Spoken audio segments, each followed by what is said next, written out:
একটা থমথমে নির্জন জঙ্গল, আর সেখানে আছে একটা অভিশপ্ত পুরনো বাংলো। ওই বাংলোতে যারা একটা রাত থাকার জন্য যায় তারা পরের দিন থেকে আর জেগে ওঠে না।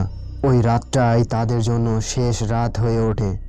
শোনা যায় ওই বাড়িতে নাকি একজন ডাক্তার থাকতো, আর ওই ডাক্তার ওই বাড়িতে এমন কিছু একটা করতো যেটার ফলে ধীরে ধীরে ওই বাড়িটা অভিশপ্ত হয়ে ওঠে। তবে একদিন ওই ডাক্তারের সাথে এমন কিছু একটা ঘটে যায় যেটার ফলে তারপর থেকে যারাই ওই বাড়িতে যায় তারা আর বেঁচে ফেরে না।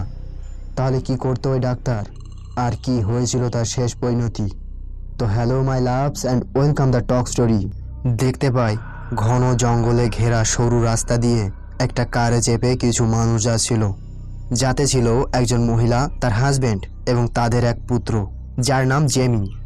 দেখা যায় ওই মহিলাটা তার হাতে থাকা একটা লকেটে তার মায়ের ফটো দেখছিল, যেটা অনেক আগের তোলা একটা ছবি। আর ওই ফটোটা দেখে তার পুত্র জেমি জিজ্ঞাসা করে, ওটা কে মা?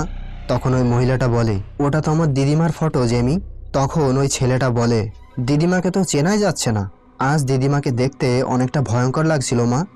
এই কথাটা শুনে ওই মহিলাটা বলে, এমনটা বলতে হয় না বাবা, তিনি এখন অনেক শান্তিতে আছে। অর্থাৎ তাদের কথা শুনে বোঝা যায় ওই মহিলাটার মা মারা গেছে, আর তার সৎকার করেই ফিরছে এখন। তাদেরকে যেতে হবে অনেকটা পথ, তবে এভাবে যেতে থাকলে অনেকটা রাত হয়ে যেতে পারে। আর এই ঘন জঙ্গলে রাত হওয়া মানে নিশ্চিত মৃত্যুকে বরণ করে নেওয়া। আর এজন্যই তারা আশেপাশের একটা হোটেলে গিয়ে ওঠে, যাতে তারা মাথা গোঁজার মতো একটা জায়গা পায় সেখানে। তবে রিসিপশনে যে ব্যক্তিটা বসেছিল তাকে দেখতে একটু অদ্ভুত লাগে। সে ওই ছেলেটা অর্থাৎ জেমিকে দেখে বলে, তোমাকে দেখে একজন মানুষের কথা মনে পড়ছে আমার। আর এখানেই একটা বড় রহস্য বেরিয়ে আসবে যে কার মতো দেখতে জেমি, আর এখান থেকে প্রত্যেকটা চরিত্রকে মনে রাখার চেষ্টা করবে। এদিকে জেমির কাছে ওই বাড়ির কোনো কিছুই স্বাভাবিক মনে হচ্ছিল না। বাড়ির পেইন্টগুলো এমনভাবে সাজানো যেটা দেখলে যে কেউ ভয় পেয়ে যেতে পারে। আর অন্যদিকে এই বাড়ির একটা রীতি হলো যে এই বাড়িতে কোনো অতিথি এলে তাদেরকে প্রথমেই মেলাতির সাথে সাক্ষাৎ করতে হবে। আর মেলাতি হলো এই বাড়ির বর্তমান মালিক। তারা যখন মেলাতির সাথে দেখা করতে যায় তারা সেখানে এমন কিছু একটা দেখে। তারা দেখতে পায় একটা পুতুলকে, যার একটা চোখ উপড়ানো ছিল। ভয়ঙ্কর দেখতে ছিল ওই পুতুলটা। তারপরেও জেমি পুতুলটিকে অনেক পছন্দ করে ফেলে, কারণ পুতুলটা তার মতো দেখতে। আর তোমরা প্রথমে দেখেছো যে ওই রিসিপশনে বসে থাকা লোকটা জেমিকে দেখে বলেছিল, তোমাকে দেখে একজনের কথা মনে পড়ছে। এদিকে ওই পুতুলটাও জেমির মতো দেখতে, আর একটা চোখ উপড়ানো। আর এর পুরো কাহিনীটা আমি শেষের দিকে বলে দেব। তো তারা মিলাতির সাথে দেখা করে সেখান থেকে চলে যায়। আর এদিকে রাত গভীর হতে থাকে। জেমি হঠাৎ জেগে ওঠে। চারিদিকে একটা অজানা আতঙ্ক যে ঘিরে ধরেছে। পাশে থাকা একটা চেয়ার নিজে থেকেই দুলছে। জেমি তার মাকে চিৎকার করে ডাকছে, তবে সেই আওয়াজ তার কান পর্যন্ত পৌঁছাচ্ছে না। দেখা যায় যে প্রেতাত্মা ওই কাজগুলো করছে সে আর কেউ নয়, জেমির দিদিমা ছিল। আর সে প্রতিশোধ নিতে চায়, কারণ তার সাথে এই যাবৎকাল অন্যায় হয়ে এসেছে। তারা অর্থাৎ জেমির বাবা মা তার কোনো খোঁজ নিত না, বৃদ্ধাশ্রমে রেখেছিল তারা, আর এজন্য প্রতিশোধ নিতে চায়। অন্যদিকে জেমির মা উঠে দেখে জেমি তার রুমে নেই। ওয়াশরুমের দরজাটা একটু খোলা রয়েছে। সেখানে গিয়ে দেখে সেখানকার কোনো কিছুই স্বাভাবিক নয়। এদিকে দেখে হঠাৎ ওয়াশরুমের দরজাটা বন্ধ হয়ে যায়। দরজার ওপাশ থেকে জেমি একটা চাকু দিয়ে তার বাবাকে একের পর এক চাকু মারতে থাকে। তবে জেমি কিন্তু তখন হুঁশে ছিল না, ওই প্রেতাত্মাটা তাকে কন্ট্রোল করছিল। এমন সময় ওই প্রেতাত্মা বলতে থাকে, আমাকে বৃদ্ধাশ্রমে রেখেছিলি, আমাকে দূরে সরিয়ে রেখেছিলি, আমিও তোর থেকে তোর পুত্রকে নিয়ে চলে যাব, তুই একা হয়ে যাবি, তখন বুঝবি পুত্রকন্যা থেকে দূরে থাকা কতটা বেদনাদায়ক হয়।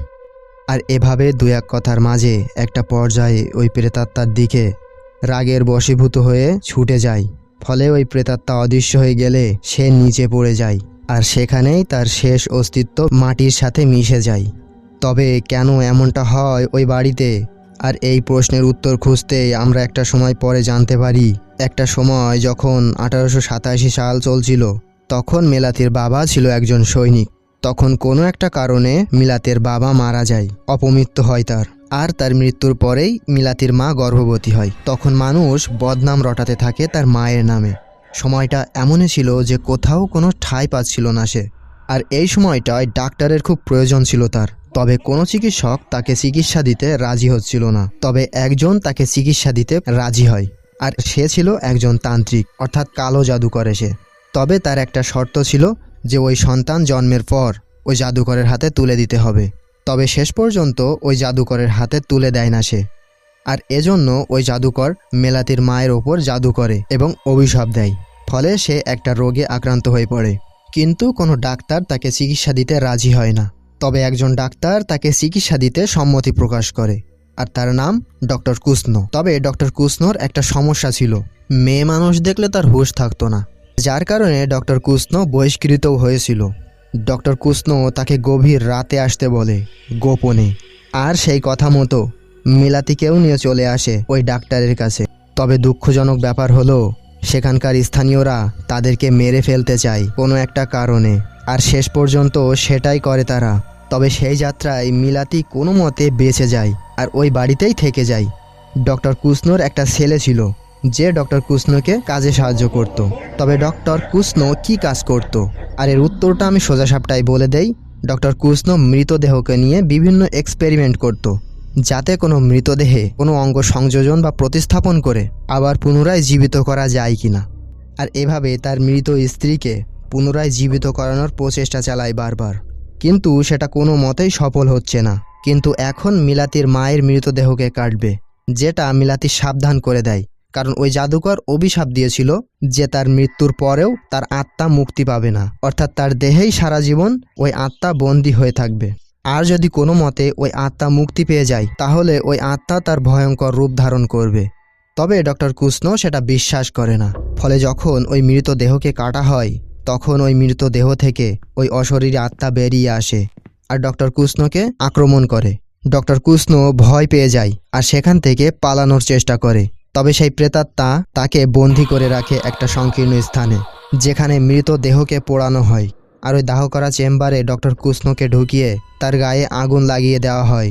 তবে সৌভাগ্যবশত সে কোনো মতে বেঁচে যায় আর সেখানেই আটকে থাকে, আর ওই ঘরটা অনির্দিষ্টকালের জন্য বন্ধ করে দেওয়া হয়।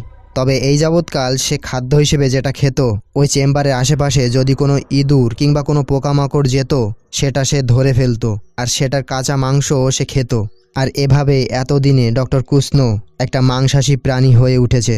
আর বেশ কয়েকদিন একদল ডাকাত এই বাড়িতে লুট করার জন্য পরিকল্পনা সাজায়, আর শেষ পর্যন্ত ওই ডাকাত দল এই বাড়িতে ঢুকে ডক্টর কুসনোকে মুক্ত করে দেয়।